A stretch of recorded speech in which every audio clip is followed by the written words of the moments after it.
gentlemen, we're here. Happy Wednesday. Happy Wednesday. It's not the opening day of the World Cup, but it was Canada's first game. Mm-hmm. Bit of a tough start for the Canadians. Bit of a tough start for the boys. Oh my God. Give me 20 minutes to break it down. Oh, okay. Unless you want. Listen, they played well. They did. They did. But, Good effort. the way sports is, it just doesn't work out like that. I will point out, though, they made the second ranked team in the world look okay. That's what I said to Adam before. Again, Belgium is a fraud. I've been saying that for years. This isn't a recent thing. Golden generation hasn't won anything. I'm just putting it out there. Can I say the one? France, right? No. That's a great question. Can I say a very cliche sports thing? Yeah, go ahead. Great effort by both teams, but there can only be one winner in the end. They both had fun. They both played hard, and they both loved the game. It is actually Brazil who is number one. They're not even real. They're not even real. No. It's coming home, guys. That's what everyone needs. Oh, all right. What? Okay. Have some faith in England. Some respect. They're doing it for the Queen. Listen, I've tried to have faith in England. It's just hard. No, things happen, man. Because they're also frauds. Listen, man, it's just relax now. Maybe the Queen was even Italy. I said it before. Even Italy. You know who was real quiet today? Market Lane, right, Daniel? Yeah. Market Lane was super quiet. So, man, we always talk about our fantasy league. So we're gonna get it out the way quickly because there's one thing I want to mention. Right now in our league, the top three are the three of us. We're at the top of the 10. I just wanted to say that I'm proud of you guys. Alex is 2, Daniel is 1, and I am 3. I am technically tied with 4 other people, but I have more points than them collectively. So, Daniel, you are even not just record points wise. You're like 80 points ahead of Alex. What happened? Who is lighting up for you? Oh, my goalies. Linus Allmark and Colin Hellebuck have stolen some days for me. You must feel very good about that. That's pretty solid, because I started with Marc-Andre Fleury and John Gibson. Yeah, I can't believe that. That just sort of points at the fact that we left. I still can't believe we left Linus Allmark waiting. I remember when I was putting my list together, I had him as a late round pick, and then I went with Bennington instead because I'm a fool. But that hasn't worked out. Even though the Blues. So I didn't even mean to do this, but what a transition. So the Blues are currently making history because right now, it feels like just yesterday they were on an 8-game losing streak, and they've currently have won 7 straight. They could be the first team in NHL history, I believe, to lose 8 straight, then win 8 straight if they pull off their win tonight, which is kind of funny to look at. Who are they playing tonight? Buffalo. Okay. Buffalo, they're coming off of a win. Yeah, Tage Thompson revenge tour. And Jeff, I always forget that he was a Blue. But the Blues, man. Robert Thomas, what a great time for you to pick him up, Dan. Yeah, thank you. I don't regret it. No. Can't believe Daniel got Robert Thomas. What? You could have had him. No, I know. It was so fun. I don't know. I have offered him many a time. No, I know. I did. I had too many centers. Like, who am I going to give up? That's it's a fraud. It's a fraud. It's a fraud that Robert Thomas is just a center on Yahoo Fantasy. Mm-hmm. And Chandler Stevenson is every forward position. Yeah. Yeah, fair. But he can play all 3. So can Robert Thomas. Yeah, listen, I think the decisions have to be made. They're tough decisions within the league, and there are. Daniel and I are good trade partners. I have a lot of guys on IR coming back too. That I'm like, I don't know. Because remember, I put Sam Girard on IR, and then you also have Gabe Landeskog on there, don't you? Yeah, on IR. You're doing this well, and you don't even have one of the best players on the Avs playing. It's true. All right, Daniel. Thank you. You're welcome. Okay. Who's gonna be traded from St. Louis though? Why do you say that? Because it's the most St. Louis thing that we approach the trade deadline. That we're gonna approach the trade deadline, and even though they're like middling in the playoffs, one of their UFAs is gonna be gone. We've seen it before. Vladimir Tarasenko. They did that to Kevin Shattenkirk. Let's just throw it. Let's just Paul Stastny. Have some fun. Yeah, and Paul Stastny. To throw a name in, just throw Vladimir Tarasenko is going to the Lightning. What is stop it. Stop it. No, stop it, Daniel. Enough. That's the replacement for that's the new Palat. Yeah. Well, because you look at the relationship they sort of have with Tarasenko. I mean, if you're going to try and keep either of them to sort of keep everyone together between O'Reilly and Tarasenko and the shot and sort of trying to keep one of them, you'd probably do O'Reilly by now. He's your captain and all that, that type of stuff. It's fair to say Tarasenko's gone. He's gone. After, even if they don't trade him. I know this is an irrelevant conversation, but since we brought it up, Tarasenko's gone. I'm sure he's carrying a bit of a grudge. A little bit. I would be too. I would be too. So happen with the show. I'd like to bring it up. Okay. So we've seen the Blues window from when they won, I guess, until now. Is this their last dance? No. I don't know. Maybe. They lose O'Reilly and they lose Tarasenko. I mean, yeah, they got young talent, but they're not going to be as deep. So maybe do they embark into a retool? They need D. They've got... I was reminded that Peter Chiarelli works for that team, which is funny. And you know who else is doing scouting work for them? Claude Julien. So they got backup plans, but I was just that defense is still very suspect to me. Colton Parayko just came back. It's not even just Parayko, because Alex and I are going to have a debate about Parayko. I don't want to get into it. But then it's it's just a bit of a mess. It's just a bit of a mess. That's just it. Other way around it, do you know who else made history? Take a guess. The New Jersey Devils. Well, Daniel, we're not there yet. Oh, sorry. Wrong history. Sorry, Adam. What is it? Daniel, you just stepped on my bit there. I'm a little upset with you. It's going to be the guy who comes in second in Norris voting. That's who made history. Exactly. So Cale Makar has officially become the defenseman. I just completely screwed this. So, this is from Andrew Berkshire on Twitter. He's been working on this for a while. Andrew Jerkshire, simply called, host of Game Over Montreal. To no one's surprise, Makar has done it. Scores us to net his 200th career point in game 195. Oh my God! The fewest games to 200 points for a defenseman in NHL history. That is very silly to think when you realize that he is, plays the same sport as Bobby Orr once did. Yeah, that's and Paul Coffey and Lidstrom and Kevin Lowe, Erik Karlsson. So I just want to see if I can sneak that one in there. Which one did you say? Kevin Lowe, Hall of Famer Kevin Lowe. The Hall of Fame. I just wanted to see if I could sneak him in there. No, man, that's insane. What Cale Makar is doing, and I think if you look and if you go back, he's been in the league 4 years now. If I can do math. I remember going back to that first year his first year in the league, full year in the league, where obviously we had the battle of defensemen for the Calder Trophy. Quinn Hughes and Cale Makar. Obviously, things have gone in a different. On a different path for Quinn Hughes, thanks to the team he's surrounded by. But I think one of the things that we talked about on the show, or Daniel and I talked about on the show, because Adam never said a bad word about Cale Makar, was worship the ground he walks on. Pardon? I worship the ground he walks on. Yeah. There was a case to be made that there was a lot of offense, but the defense wasn't there yet.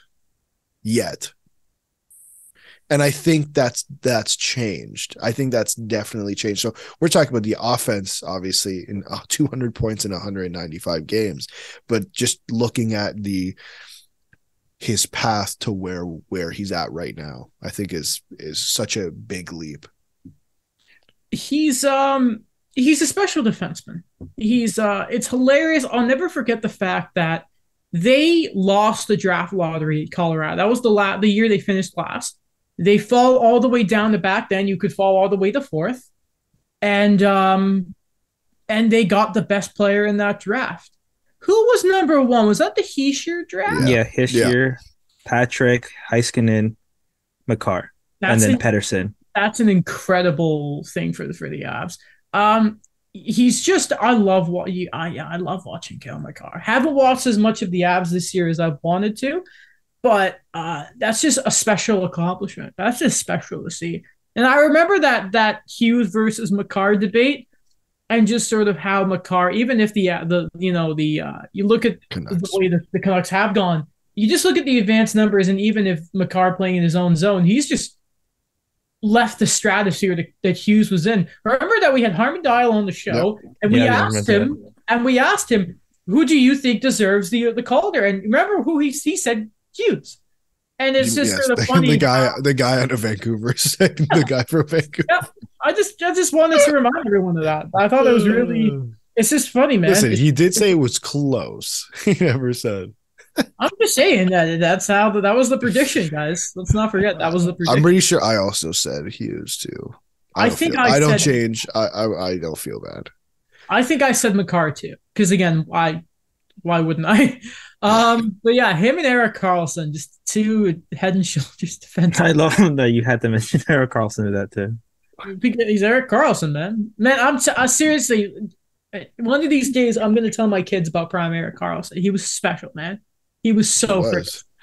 Remember when he dragged the Sens to a one game from the the overtime finals. Period? See, I've sort of noticed the conference I fall in love with players who actually rip apart a certain part of their body to carry their team to success.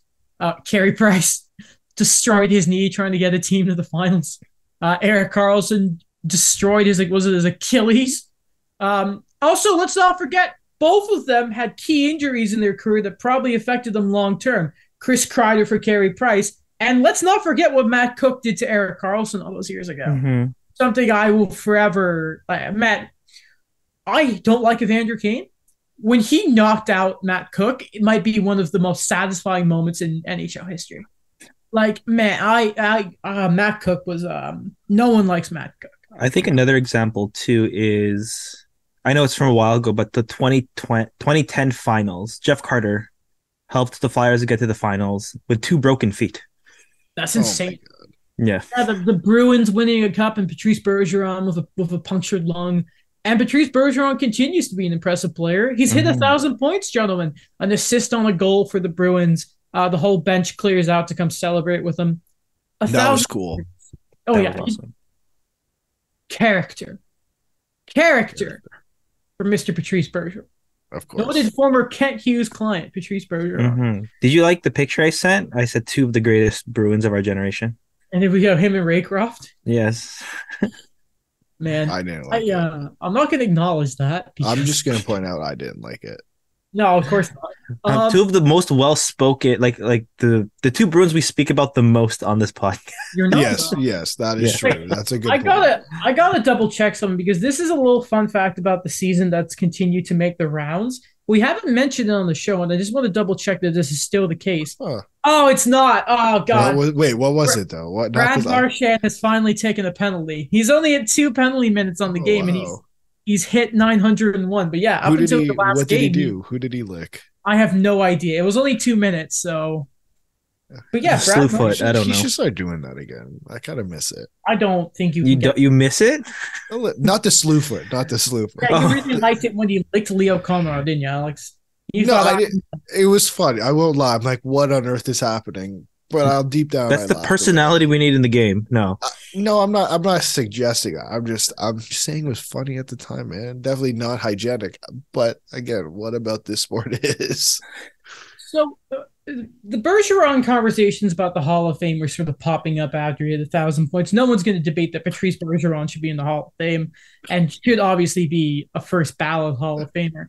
But there's another player who has 1,000 points, 368 goals. He does have 2 Selkes to his name. LA Kings fans have very much been saying that we're not talking enough about Anze Kopitar. And I tend to agree with them. I would argue that as well. He's another player I had a soft spot for. I would argue this. I think the reason we stopped talking about Anze Kopitar. I think there was a time where we as in like hockey community, I guess, were talking about Anze Kopitar when they were good, right? Like when they were good, he was a main contributor to that, and he got paid, right?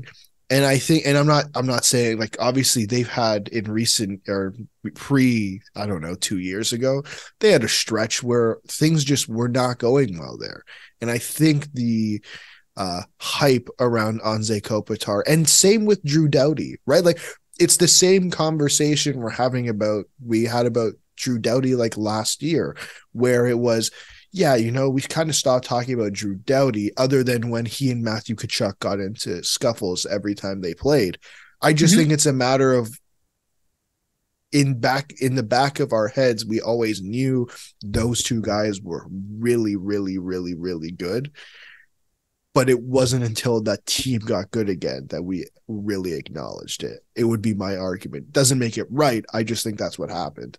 He's gone through a lot, I think, a lot in terms of being consistent through it all, through the highs of winning the championships, to those deep runs, to really the Kings just falling off for a while, and they couldn't really do much unless they just drafted well. And I think that's what they've been doing so far. I think with Kopitar, we always forget how good of a two-way game he was. I believe it was him they were comparing Austin Matthews to when he first came into the league. That if he just emulates that type of play, then he'll be successful in the league. And I think it's been a bit different offensively, but I think it still holds true of like that's the model center you want on your first line. It doesn't help that he's been quietly in the West behind a personality like Drew Doughty and the Jeff Carters and guys who really, Dustin Brown being a pest. Something else I really respect about Anze Kopitar, always a very healthy player as well. Look at it. Rookie season, 72 games, then 82, 82, 75, 82. Lockout shortened year, still 47, 82, 79, 81, 76, 82, 81. COVID years, including the short year, 56, still played 81. I think that's a big man who is a big, strong man. Remember that famous clip where Dustin Byfuglien like drops him and then Mike Johnson's like, that's Anze Kopitar. He is a big man.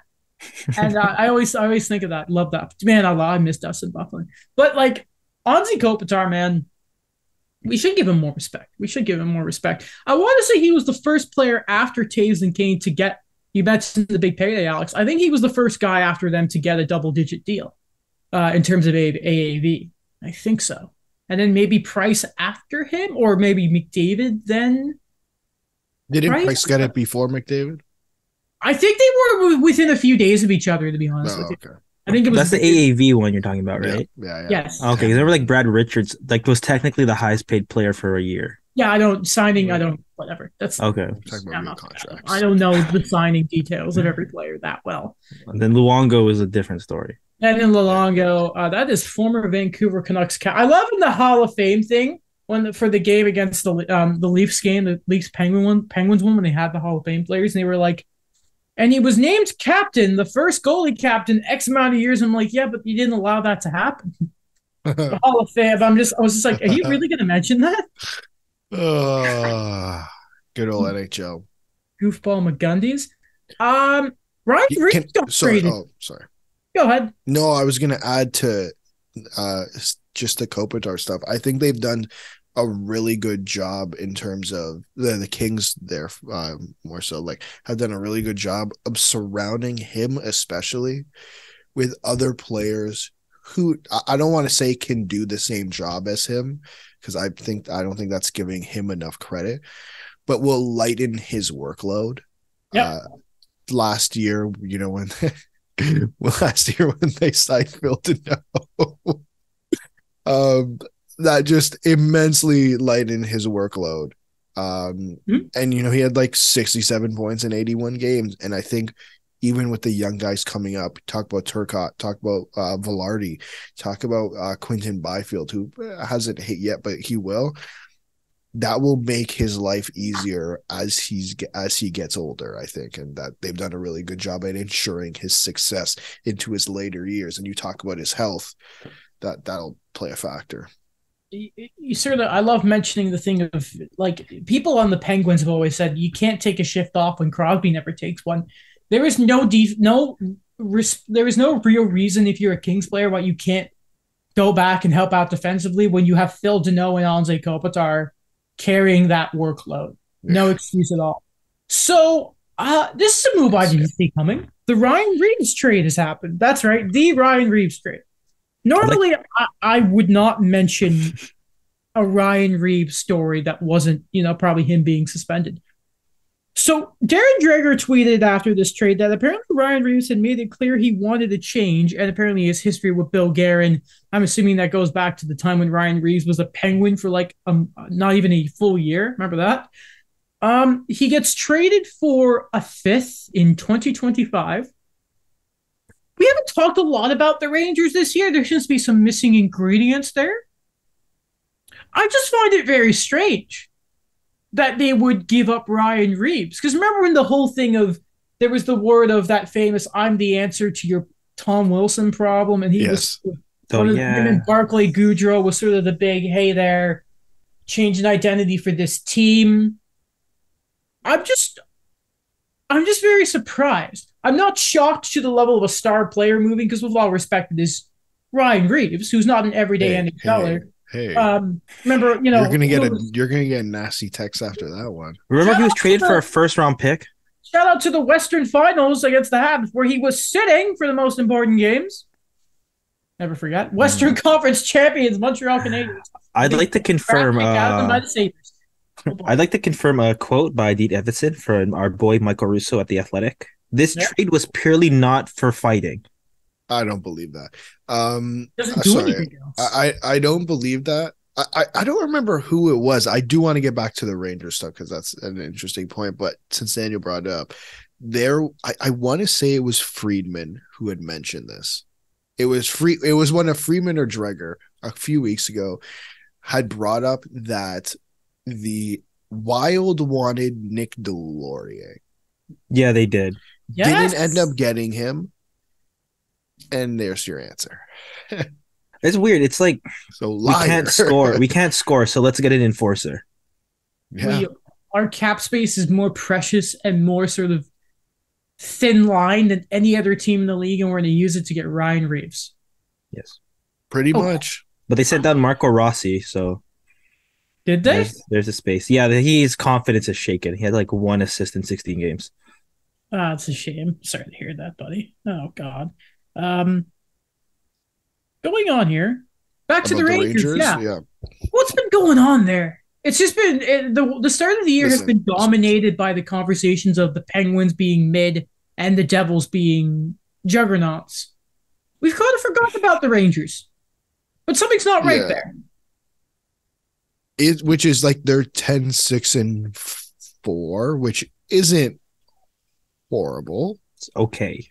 Gary Bettman 500. But listen, they're second in the Metro. Okay, I don't want to I'm not gonna listen. I'm gonna talk about him. But, no, you just go full send. I know. But, come on, don't hold back. Listen, I'm gonna say Yaroslav Halak, number one. I don't think has worked very well for them. No. He's winless. Oh. He's 0-4-1.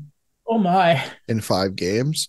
Yeah. Obviously Shesterkin is 10-2-3, much better. 9-17, no 940 or whatever he was doing last year. Like, still good, still respectable. Yeah. Much above league average. Like, yeah.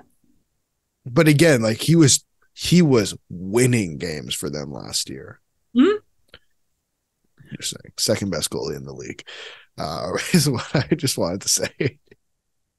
I'm not going to respond to that. I'll allow Mike to sort of. Come on, you know I'm right. Listen. Do you have anything to say about either the sort of what's going on with the Rangers right now, Daniel? I think it's an improvement. Not a huge improvement, but it's like improvement of what we've seen in other years. Is I think from the momentum they had last year, they're staying relatively but it's a bit more of I want to see a lot more of a push from their younger guys. I think I haven't given up on Capo Caco. I think Alexis Lafreniere, I think I could still see more from him. I don't think he's made that huge step that I kind of expect if you're first overall. Kind of it's time to make that step. But like the other guys are being solid. They're doing what they need to do. I'm being very PR right now with this team. But I think I don't know. Like it's only a quarter into the season, but I think they should still not even really turn it around and just kind of get to that level we expected. Sorry, I know Daniel's really excited about this because and obviously they're not going downhill. I already know where you're going. If they do go downhill, then we could one day get Gerard Gallant to the Detroit Red Wings. Is that where you thought I was going, Adam? Oh yeah, 100%. I knew the moment you said it. Yeah, that was something. We always knew he was on the Rangers, though. That's a classic. It's a classic. Man, that's one of the funniest things that we had to cut from an episode ever. Yeah, you guys are being very political about it, so I won't be. The Rangers be better. You made the conference final last year. It's time to step up and be better. Don't waste your goalie's prime like you did the last one. Oh. That is talking from someone who watched the team never give Carey Price a point per game player. So don't waste it, please. For Mike's sake. Where do you think they can be better? Grit. I don't know. I haven't. That's funny. You say grit, and they just traded Ryan Reed. That's why I said it. Again, I haven't had enough time to sort of really hunker down and see what's wrong with the Rangers. It was just sort of like this was an odd move for them. How has Captain Jacob Trouba been playing? It's a great question. But anyway, this doesn't matter. Did they find out Vinny Trocheck is not actually a center? Oh, Daniel. I mean, he's playing better than Jesperi Kotkaniemi is. Playing better than Ryan Strome. God, there's a lot of hockey on tonight, eh? It's always tough to sort of catch up. Well, obviously Montreal playing, the Leafs are playing. That's important for another reason. What are the 10 o'clock games? Colorado Canucks, the Sens and Golden Knights. Oh, that could be a bloodbath. And the Islanders and the Oilers. Okay, so basically we got a few more things we can talk about. I didn't even mean to sort of wait for the Habs and the Leafs, but can I, before we get to the Habs and the Leafs, can I just congratulate us for last episode? Why? We went an entire episode and we didn't talk about the Vancouver Canucks. That's funny. Well, I mean, I'm just saying. We'll just I know. I'm not saying we have to upset the city of Vancouver out. Oh, that's a disappointment to me that we didn't get it. We didn't get to talk. I expect more from myself than that. Okay, let's talk about. We didn't even talk about Andrew Brunette. What's happened with Andrew? Well, nothing. It was just all the rumors that started. Oh, what? That they were like, he could be. But no, isn't there a thing of I think on 32 Thoughts, they said that New Jersey wouldn't let anything happen during the season. I think maybe Jeff Merrick could. Anyway, I'm sure they said it hasn't happened. I know. I listened to Insider Trading, and they're like, "Yeah, Boudreaux is still probably going to be fired. Hurry up! What are you doing? Fire. You know what? I'm starting to feel like it. And again, I didn't know we were going to talk about Vancouver, but I didn't mean to. Shouldn't have mentioned them, Alex. I'm sorry. I was proud of us. We did a full episode. I feel like it's like Jim Rutherford or someone just dropping hints to the insiders, just so Francesco Aquilini hears this, and it's like, maybe that's what I should do. Because at the end of I feel like he's at the head of all of this. I'm just something's up, and I don't know if I like it. You know what I do like? Tell me. Cal Clutterbug now holds the record for the most hits in NHL history. What? 3,634. I did not know that. Okay, let me ask you, where'd you get that record from? I got it on Twitter from I cut off the official thing by accident, but it wasn't Sportsnet stats, but it was an official one that I cut it off. Unfortunately, Was it Toronto Baghead? No. That sounds like a stat he would point out. But I can't read it because I just cut it off, unfortunately. But it's open ice. Oh, okay. BR open, like yes. Report. Oh, yeah. Yes. Yes. I'm just trying to go off the profile picture. Oh, okay. Feature report. Again, like if you see it, like legit, I cut it off at like the worst point by accident. Oh, okay. Well, so this has been an episode of records. Yeah, man. Yeah, we're not going to only talk about stuff for 12 minutes and then do a Q&A for the whole time like the CJ show did. That might just be the name of the episode, Records. Records? That just might have to be the name. Great. But yeah, tell me more about this record. Who did he break the record against? Man, it was against the Leafs. I thought you were going to ask who did he surpass? Who did he pass? I don't care. I can't remember.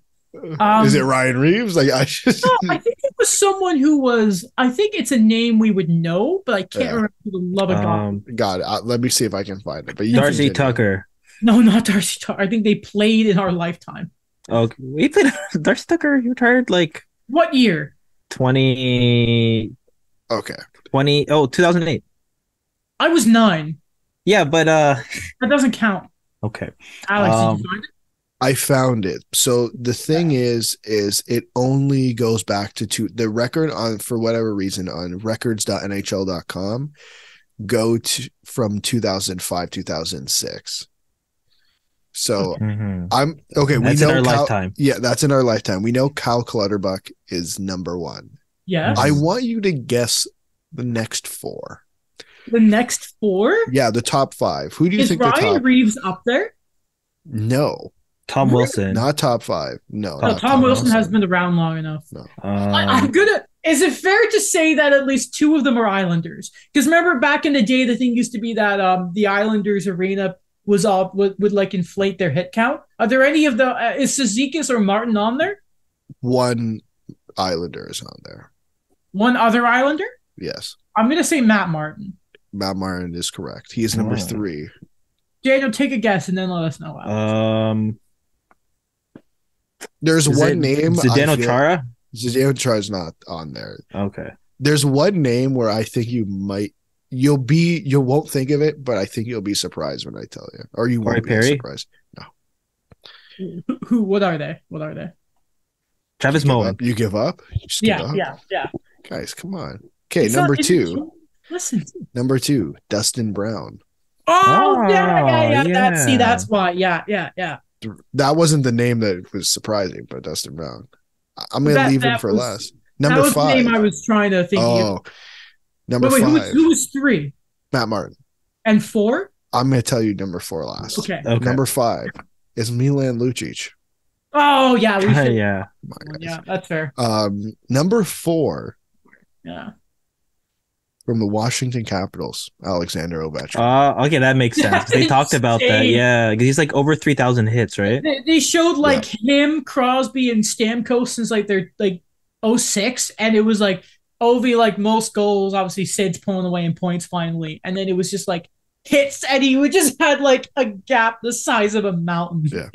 I'd like to give special shout outs to Luke Shen, who's at number 7, and my boy, and Dion Phaneuf at 11. What's with these Leaf legends here? Dion Phaneuf, Luke Shen, Matt Martin. He doesn't play for the Leafs. Oh, he did. No, he was. He did. He's Mitch Marner's uncle. Is he coming? He will be. Anyone who's over a certain age, Mitch Marner just clings to. They were, because Mike Babcock put him on the 4th line, so Matt Martin and Marner played together. Yeah, that was that was so fun to watch. So the Leafs do drop the game against the Islanders, which is unfortunate for John Tavares.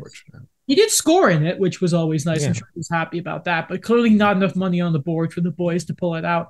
I don't think we've talked about this enough. It's been talked about to death in the market, though. The Leafs are apparently crap at overtime all of a sudden, which is incomprehensible. Yeah, it's tough when like the one defenseman you throw out there is just it's tough to watch 3-on-3. Please stop putting Morgan Riley out there. Just put like 3 forwards. No, just put TJ Brody. Just put anyone who is defensively sound enough, and Marner Matthews should be. Even Marner has looked. Yeah, I know. Marner loves making those hero passes at the line, and 2 different times this year they've resulted in goals against. Enough.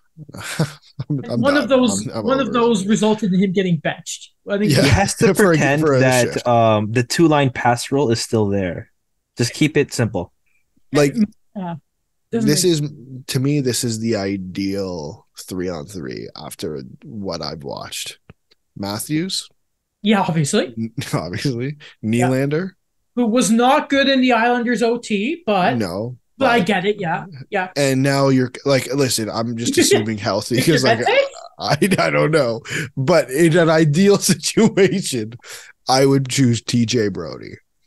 And just tell him don't cross center ice. Just do stuff like. Would you you're choose good Mark enough. Giordano? No. Daniel, he's Daniel, great. are you crazy? That man has more Oh. gray on his beard than like I don't know. Just He can, but he can't play the last 10 minutes of the third. yeah, like he's out for this third period. Then he can play overtime. No, No, he can't. him or like I listen, man. 80. I love Mark Giordano. Yeah. Not on OT. So we should mention this is a big problem now because Morgan Riley, I think the word is it's an MCL injury and probably going to miss the rest of 2021. 2022. We're in 2022. Oh yeah, crap. Sorry, I forgot. Yeah, sorry. I've been reading a report about 2020. I think they said 4 to 6 weeks is the rumor. Yeah, I think I see Dreger tweeting that. Yeah. Nothing so what are the pairings official. now? Why did you ask? Okay, so do you have them? I do, yes. Well, I have the ones that Chris Johnson tweeted out as the remaining top 6. Who? So as a result of this, obviously, Matt Callowell has been called up, as has Victor Mete. So yes, I called that, by the way. So I'm just going to point out the third pair in this scenario is what I call the 17-18 halves pairing because it's Victor Mete and Jordy Ben. The top pair projected, or I guess this is just the 6 guys they have. Giordano, Hall, Liljegren, Sandin, Mete, Ben. When is Brody coming back? Well, the correct answer is not soon enough. Yeah, that's the correct answer. Probably a couple weeks, I think, is the last thing I remember seeing. But that being said, though, my understanding is Matt Hollowell's playing tonight. So it is what I read. Between choosing Victor Mete and Matt Hollowell, I could not care less. Respectfully, with all due respect. Let's ask the noted Matt Holloway fan on the podcast, Daniel. Yes, Daniel. I mean, he finally has a chance. You know, if you go back from a loss, you know, it was a close one. I think give the guy a chance. Give him a chance. Oh, absolutely. Yeah, sure. Like, I mean, I guess I'd rather see Matt Hollowell over Victor Mete. Like, again, he knows the system a lot longer than Victor Mete, so sure. He has that going for him. These are the excuses. Victor Mete once played with top 99 player Hall of Famer Shea Weber. I'll have you know. Have some of the greatest natural. How long was that? How long did that last for? Well, considering they waived him to Ottawa a couple of years later, I'll tell you how it went. Yeah. When Bergeron tried to get Tony DeAngelo. God, I hated it.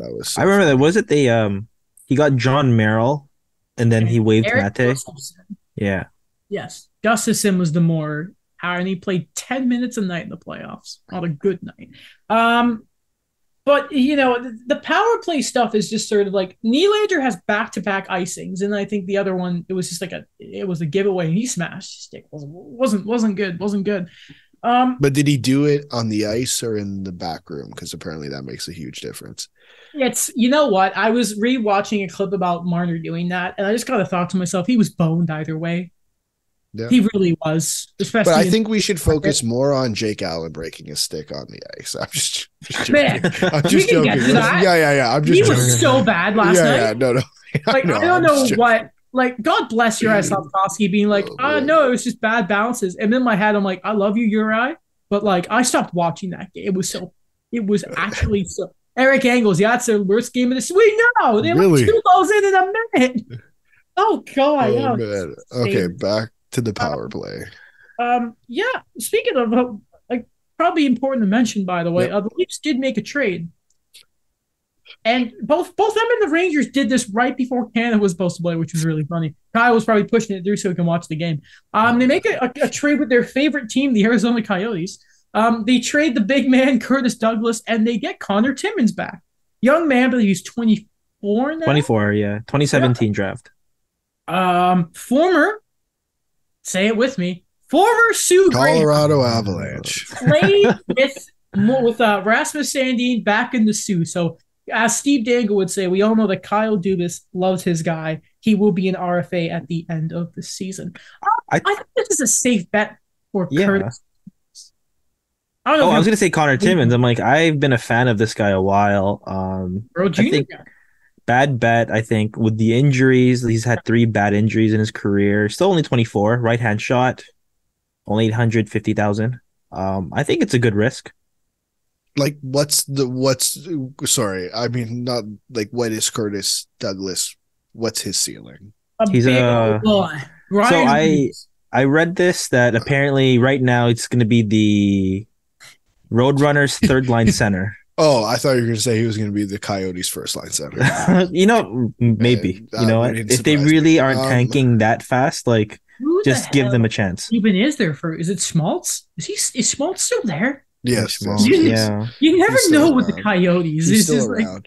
Who's like? I'm legit. Where you know what? Sorry. Well, pause on this. We're gonna play. Oh my God! It's Travis Boyd. Schmaltz is on the wing.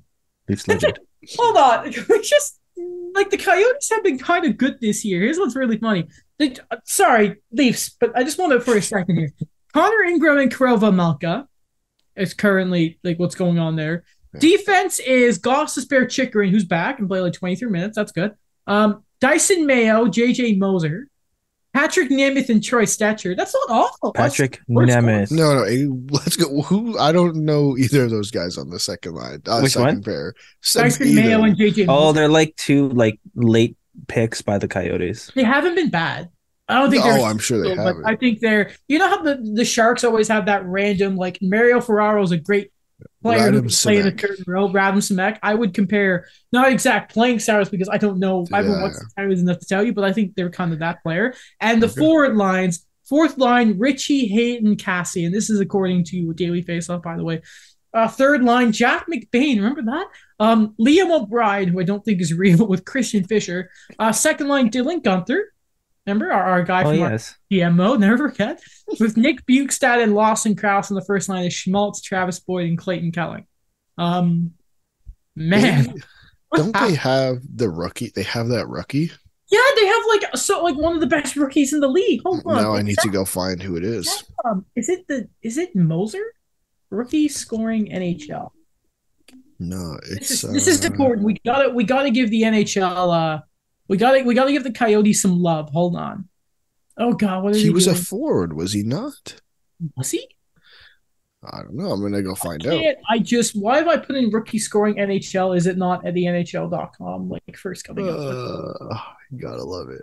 Why is it giving me? Oh my God, this site looks like crap. Okay. It's something McKelly? Matthias McKelly. Good for him. How old is that? This is important. He's 22. Okay. He's on the border. He has 1 goal and 10 assists. Was he a Coyotes draft pick? He was drafted in the 4th round in 2019. Okay. Was that that wasn't. Was that the Mitchell Miller draft? No, that was 2021. Okay. I will let you know, Daniel, he did play at the World Juniors.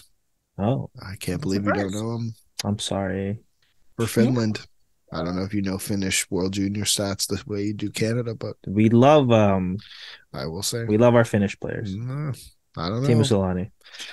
I mean, that's a little. I don't know, Daniel. I know. I'm getting a bit wonky. Sorry, guys. But yeah. Yes, the Connor Timmins trade. Yeah. Listen, what on earth is this going to change? This is as impactful as an Ethan Bear trade for the Leafs. What was the last right-handed D that Kyle Dubas traded for? Ilya Lyubushkin. Oh, yes. Which was last year. And he's actually been a healthy scratch for the Sabres.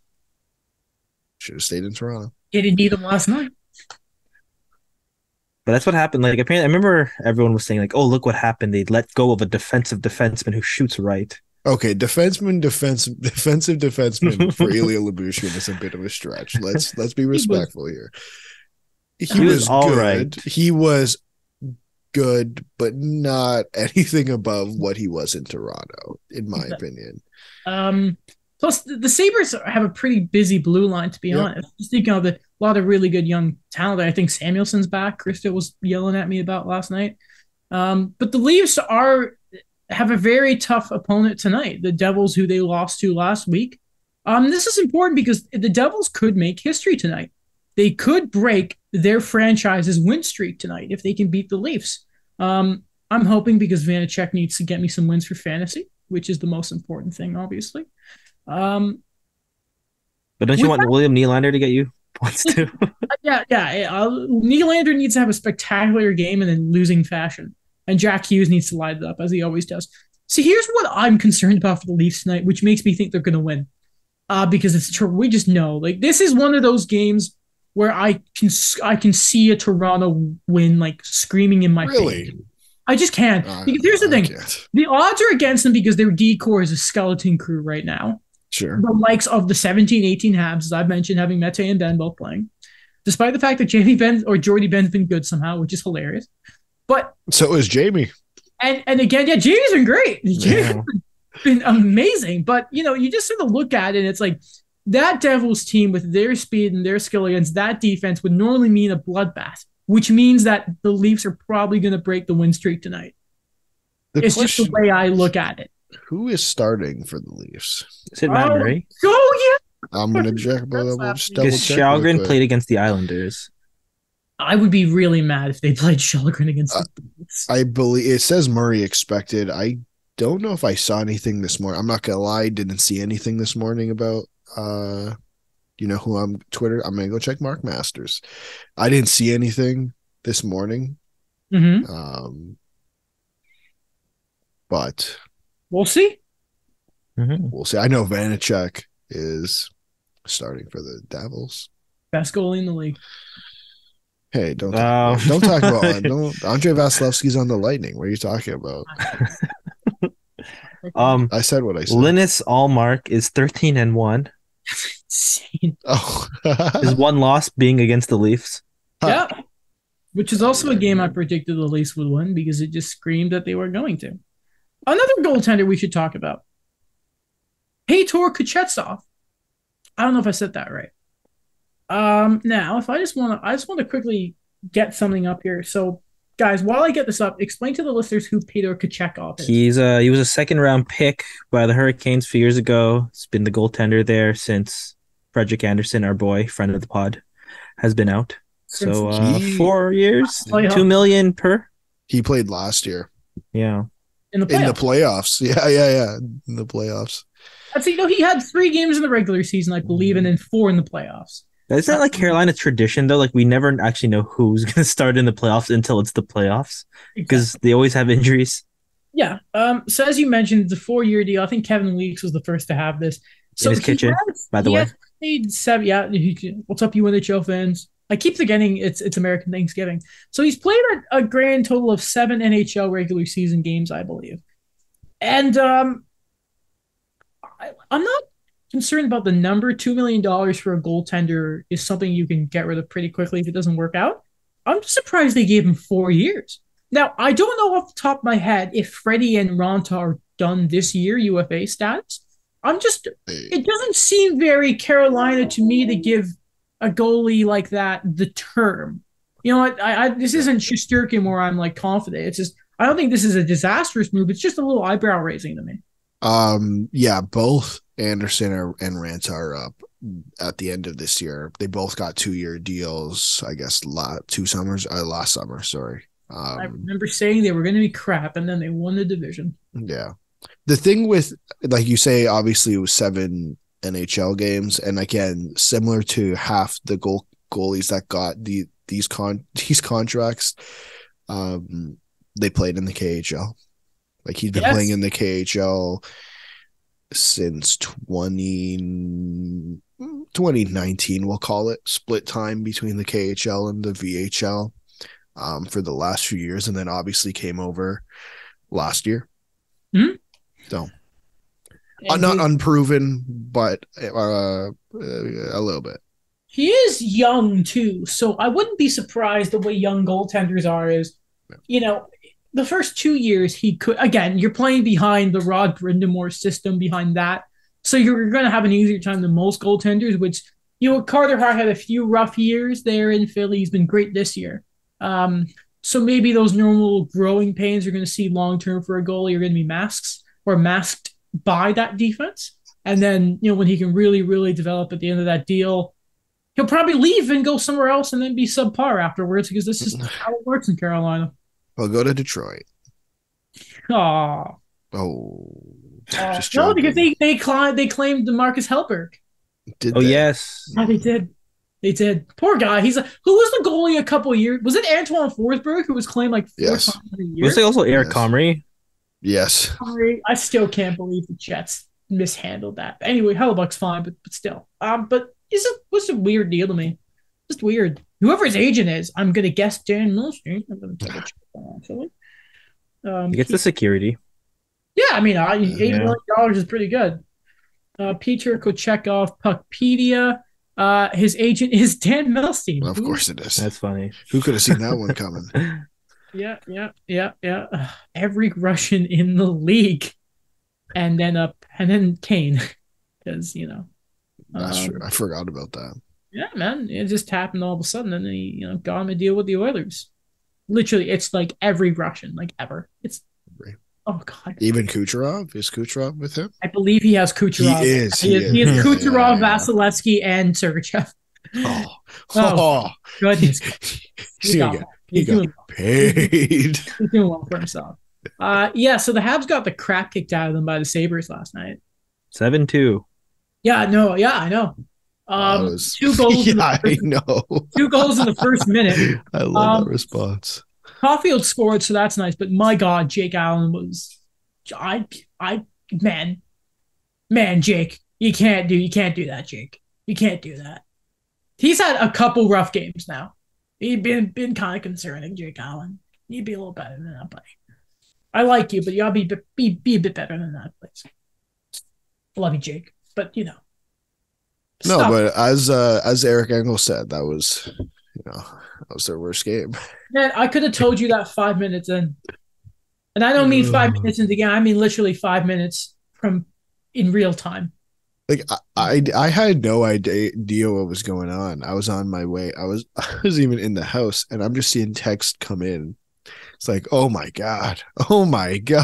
Like, what was it after 2 minutes? 2-0. 2-0 Sabres. Brutal. And then you think when Caulfield scores, they have a chance. And then it just fell apart. Not a fun game. That's a game where Marty's not going to give anyone any gummy bears or something. There's no fun practices after that. What? And it was a tricky game, too. Wait, no. Let's go back. What? Is that an actual thing? No, he does not give the players gummy bears. That's a joke I have. Like, have I been missing something? Because obviously Caulfield is like a child. And he's like bear. I'm a little bear. So I have a joke with my mom when we watch the games where when Caulfield scores, Marty gives him a gummy bear. Does he get a single gummy bear or a pack of gummy bears? No, he gets a single gummy bear every time he scores. A big one, because he's the bar down bear. He's the bar down bear. I remember. Likes climbing trees, eating honey, and eating funny honey. Yeah, he's just eating honey and fish out the river. He just loves doing it, climbing his trees and that. He just likes doing it. No, he doesn't. Are you sure that's not Patrice Bergeron, the ultimate Bruin? No, honey. Okay. Piglet's not there, even though Caulfield is the same size as Piglet. Oh, but he's got the energy of Tigger. Apparently the only one of the 100 acres that Disney have held the rights to is Tigger, and everyone else are like, whatever. But they outsourced. Tigger, all right. I don't know why I wanted to mention that, but Tigger. That's how I'd rather talk about this than that game. It was that bad. But here's something. So Pierre Gervais, who of course was the very long time legendary equipment manager for the Habs, retired last year, is releasing a book. And the Habs were asked about it because there have been some little snippets coming out about it where Pierre Gervais was not very complimentary to certain Habs. Now, obviously, the bits that we're seeing coming out it's initially in French. I have tried my best to understand it, the French I know, as well as translating it. So it's basically, this is like the principle of it, is he basically said that Marc Bergevin sort of acted like an adolescent at times. Very emotional, which I think you can tell by this. He was a pretty emotional dude. Basically saying that the team did not respect Dom Ducharme. Which I mean, yeah, practicing with them too much and exhausting them to a point where maybe even the PA had, where the players had reached the PA and that sort of stuff. Not telling guys they weren't playing, and including an incident where Cedric Paquette was told by one of his friends that he wasn't playing because he had saw it online. Oh my God. Which is pretty bad. He has a chapter called Bad Captain, which is in reference to Max Pacioretty. Basically, he had not nice things to say about PK Subban. But nothing but good things about Carey Price, which thank God. But Brendan Gallagher was asked about it. Man, like, here's what I don't like about that is, could you have not waited? Because that's such a distraction. That whole morning in the press conference, like, hey, Brendan Gallagher, did you hate Tom Ducharme? And like, what was he going to say? Yeah. What are you doing, Pierre? So I found this tweet, I guess a couple days ago now, about all of this. Because, like, I don't, yeah, obviously I haven't read the book, but I thought that this kind of summed up everything I've read about what's in the book. And it's from Habs Links. Yeah, I don't know if you know the account. Yeah. He said, I have to say, I find the firestorm over this Pierre Gervais book hilarious. What state secrets did he reveal? Marc Bergeron was overly emotional? No kidding. Did you watch his press conferences? He cried when he re-signed Gallagher, and it was obviously personal with Markov and Radulov. That Dominic Ducharme never had the respect of his players. The man presided over one of the worst seasons in franchise history, over 100 years. Did you think that things were going well? Was this a well-concealed secret? He was a bit harsh towards Pacioretty, but Michel Therrien literally told his golfing buddies he was the worst captain in the Montreal Canadiens. Is everybody shocked that he wasn't John Vellabo 2.0? See, the Pacioretty one stands out. Sure. Because for anyone who doesn't remember, Max Pacioretty was actually voted captain by the players. Like, that was a team vote. So that's one that's always been kind of sort of, oh. And I think there was always, I mean, Michel Therrien's his own can of worms too. Like, he wasn't the greatest coach, but it's just sort of like, yeah, I'm not surprised to hear any of that. Like, not at all. It's just like the stuff with PK, I was like, man, do we have to get like the thing with PK that he mentioned was like PK would purposely change like the radio. Like, PK always wanted to make sure he was seen. I actually believe that. Like no offense to PK Subban, I love the guy, but let's be honest, he does have the personality of he wants to be the center of attention. Like, I believe that. Again, was a great player, and that's all I cared about. But I don't think it was a secret, for example, that him and Max Pacioretty didn't get along. Everyone knows that. Is it the secret that, for example, him and Brendan Gallagher didn't get? No, we saw that when they played each other. Yeah, like, it's just, but it's still sort of just seeing it and actually hearing somebody within the organization. And we all know how trusted the equipment guys are. It was just sort of like spilling the tea. You see, this is normal stuff you would hear from Montreal and the French media, but I think it's the sort of the English side of it really caught on. Yeah. I think is the big case of it. Well, I mean, fun headlines. So I want the English version to come out. I want to read it. So does this just validate everything that we've just speculated the last few years? Like, we were accurate on this. Sure. I wouldn't even call it speculation, though. Like, I feel like most of this stuff is just playing out in the open for us to see, especially with the Marc Bergevin stuff. Like, yes, okay, he's emotional. Really? Like, anyone could have told you that. Good in the good ways and in the bad ways, he's emotional. With the Ducharme stuff, it couldn't have been more obvious that he did not have respect in the room. Now, I agree, like, the Pacioretty stuff, like, there's things that just go on behind closed doors that don't come out. And I think that's what was the... There's a spider on my desk. I don't know where it's gone. I'm scared. Let it go in peace, Adam. I'm killing it. Kill it. I don't fucking want. Oh, I swore. I'm sorry. Cut that out. I'm coming back. Whoopsie daisy. Anyway, I just hit my knee. Okay, hey guys, how are we? We're 20 games into the season, so why don't we get the standings up quickly? Okay. And just see how everyone's doing. The Bruins are still amazing. 9 points ahead of the Leafs. Oh my God, that's hilarious.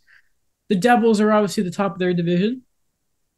Carolina, then the Islanders, Rangers, Pittsburgh. The Penguins are trying to clean it up. The Capitals, no. Coyotes are bottom of their division, which is good. Oilers starting to come. Blackhawks too. Jets are good again. Haven't talked about that much. The Flames are still kind of meh, and the Ducks are still crap at minus 32 in their goal differential. And the Blue Jackets are minus 23 and are probably going to beat the Habs tonight because that's how it works. And the Ducks still have no regulation wins. Which is, I don't know how that is actually possible. Like, that is really hilarious. I just want to pull something up. Like, what is, again, we had that discussion last episode about Ottawa and what the issue is there. Yeah. Like, what is the issue? What am I missing? Trying to get the Anaheim Ducks scoring leaders up. Like, let's be honest, their goaltending has not been good. That's definitely Daniel can tell you that. Let's put that up. We still love John though. Like John Gibson and Anthony Stolars have not been fantastic. Oh God, yeah, like sub 900. Yeah, that's not good. Yeah. And their top scorer is Troy Terry, who has 7 goals and 20 points in 19 games. Not bad. So basically, him and Zegras are doing everything, which isn't. They're pulling the team, yes. Besides that, man, Klingberg's a dash 11. I think that's the worst on the team. That's pretty funny. I forgot Nathan Beaulieu was on this team. Not Leafs. Habs legend, Nathan Beaulieu. And Jets legend. He's been around. Just God bless them. They're not very good. I think we all expect them to be pretty piss poor. Sure. But Connor Bedard to Southern California. Like, this is not having a regulation win this close to December is very good. So it's just a mix of you're just a very bad hockey team. Let me rephrase my question a little bit. Okay. What are the chances Dallas Eakins finishes the year as head coach? I think 43%. Because they're an internal cap team, aren't they? Yeah, just probably. And there's always been whispers about, do they really want them long term? They're internal during the rebuild, but like when they're still rebuilding. Yeah, when they've competed, they've gone all in. So I mean, like you mentioned it too, by the way. You know how many players have more than 2 goals on this team? 5. 7. Okay, that's close. Silverberg, Comtois for Toronto, Strome, Henrique, Zegras, and Terry. Everyone else has 2 or less. Like, that's brutal. Yeah, they're just trash. Like, it seems like everything's just kind of crap. It's just like, if Trevor Zegras isn't on the ice, why would you watch the Ducks? You know what I mean? For at least there's legit. The young guys growing.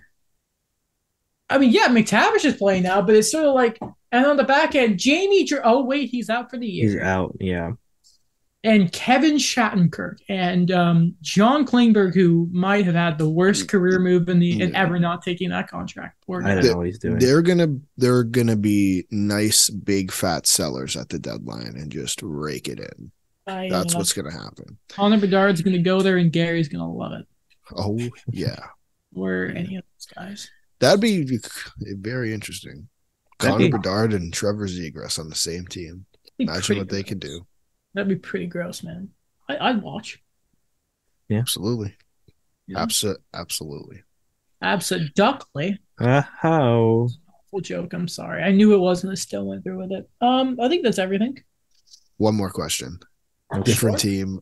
We said we didn't talk about them, so let's give them the light of the day for a little bit since we have a little bit of time. I mean, the Sens are bad, yeah. No, not the Sens. The Winnipeg Jets. Oh yeah, they're good. Let's give them some light of day. Shifley is apparently playing defense. Connor Hellebuck is back. I don't think he ever left. Well, he was kind of like... He had a team that was... I mean, he's back, but I mean, will he be there long term? Credit to Rick Bowness, man. Doing a good job. Steered the ship. Steered the jet. Sorry. And Connor wasn't scoring at the start of the year either, which is even more impressive. Yeah, he still has 5 goals. Can I? Okay, this might be a harsh question. Super harsh question. Like, let's be frank here. Pierre-Luc Dubois is leaving in 2 years, like at the end of next year or whenever he's a UFA. Like whenever he can be a Hab. Let's be very realistic. He's no longer a Winnipeg Jet when his contract expires. Yes. Is them being good right now, and I'm so happy they're good right now because I feel like we should have seen that the last couple of years. Has it just delayed is this just delaying the inevitable in terms of at some point they're going to have to figure it out? How sustainable is it? What's going on there? Like, who's the young player they have? Cole Perfetti. So here's the questions you have, right? And I know I'm purposely below my camera line here, so sorry. Is Scheifele's contract and how that affects going forward, Hellebuyck's wanting to be there, Perfetti's development. Yep. I think are the sort of big eggs there. Because if he can be good enough and like next year to sort of take over from Scheifele, then you have a problem. But it's just sort of there's a lot of balls in the air, which Alex points to me saying, "Yeah, probably they're pushing this back." Yeah, I just look at the roster. Like I don't want to be like disrespectful. It just screams. It seems very similar to what the Dallas Stars. Yes, yeah, that was the team. Like is like. Listen, I don't want to encourage a team to tank. That's not my idea here. It's just the Leafs in a bad year. Pardon? Unless it's the Leafs for Austin Matthews. Dude, I was like 16. Cut me some slack. Man, I'm rooting for Garner Bedard for the Habs. I'm all for it, man. Okay, I'm not scared someone for wanting tanking. I'm not. Pardon? You do you. Sure. I'm not like pushing for that. I'm just saying, like, are we just delaying the inevitable to a point where it's like, yeah, we're gonna have to rebuild? Like I feel like they didn't do anything this summer. No. What did they do? They brought in Sam Gagner and Rick Bowness. That was it. And Rick Bowness, yeah, and like a coach can definitely change the projection of a team. Take a guess. No, don't look. Take a guess. Oh my god. I forgot I knew this. Dave Riddich is yes. No way. You're shut up. No, and he's played 4 games. What's his record? He's 3-1. Oh no way! That's hilarious. 890 save percentage. I just took a shot out there. Holy crap! No way. Yeah. No, it's incredible. It's incredible. That is the funniest thing I've ever heard. Yeah. That big save Dave is making the big save. Remember when I called him not many big save Dave? Yeah. Oh, God. Man, he was a bad Leaf. Whatever happened there, that was bad. And then Fred, too. How is he still in the league? Who, David Riddick? Yeah, I mean, good for him. I mean, you do you, bro. So we were going to give the Jets their time, and then we bashed them. No, I'm not trying to bash them. They're a really good team. Again, I just worry they didn't Alex, tell me how much you hate the city of Winnipeg. No, I don't hate the city of Winnipeg. You Toronto scum. Yeah, you're happy that the Blue Bombers didn't go 3-0, didn't you? Oh my God. I'm happy. Dancing on the grave of Winnipeg, man. That's not what I'm saying. All I'm suggesting is they didn't do anything of consequence in the summer, ran the same team back, which in the past 2 or 3 years has not been good. The change they made was Rick Bowness, and they're running Connor Hellebuyck there out 13 of 17 games. And I'm sorry, we've watched this in the past. Connor Hellebuck's going to get tired. Like that's my thing. They didn't do anything of substance. They just threw out the same team there again. Pierre-Luc Dubois did not want, I don't care what Pierre-Luc Dubois said. His agent literally said he did not want to be there. He was in Montreal at the draft. Oh my God, give me a break. Like, I get you like hockey. I like hockey too, but I don't think he was there to watch the draft. No, he was there to go to Calgary. He was there to watch himself get traded. Yeah, he wanted to go shake hands with the fans after he was traded for. Correct. And instead they went with Kirby Duck. Right. So like I'm not trying to bash them. All I'm suggesting is they didn't do anything of substance and are running the same team out that they did the last 2 or 3 years. All they did was change the coach. And I agree, changing the coach can do everything. Changing the coach can be massive. Look at what Barry Trotz did with the Islanders. Look at what Jim Montgomery's doing with the Bruins. Like, I'm not saying if it was Bruce Cassidy, it'd be different, but I don't think anyone saw the Bruins playing like this. I mean, coaches that's what I think people don't give guys like Jay Fresh and Dom Lucian's credit is their models don't take into account a coach. I mean, it's just, we've talked about the Habs on this podcast, and sort of Marty St. Louis is an example of that. Rob Brindamore is an example of that. I mean, he made Tony D'Angelo sort of quiet and effective for a whole year. By the way, side note, Arbor Jack and Jonathan Kovacevic in for Weidman and Harris for the Habs game. Anyway, but, listen, I'm happy for the Jets and their fans, even though I consistently dunk on that city because it's Winnipeg. But listen, if they want to continue to be mediocre, that's on them. And you know what? You keep doing that, you don't get Connor Bedard, you lose Pierre-Luc Dubois, he comes to Montreal, and we're all good. We're all apples and oranges. And then when Pierre-Luc Dubois goes to Montreal, he'll still be mediocre. Yeah, I mean, it won't matter because he'll be the third-line center. Oh, yeah, but that's going to go well. Until it's going to be Bedard, Suzuki, Doc, and he'll love that. Dubois. Yeah, I'm sure he'll love that and then start coasting. I'm sure the French media won't. I'm sure the French media won't eat him up. I'm telling you, man. Dude, they're going to eat him alive. The French media. If he pulls that crap, he is not going to. Dude, he doesn't even have to pull that crap. All due respect.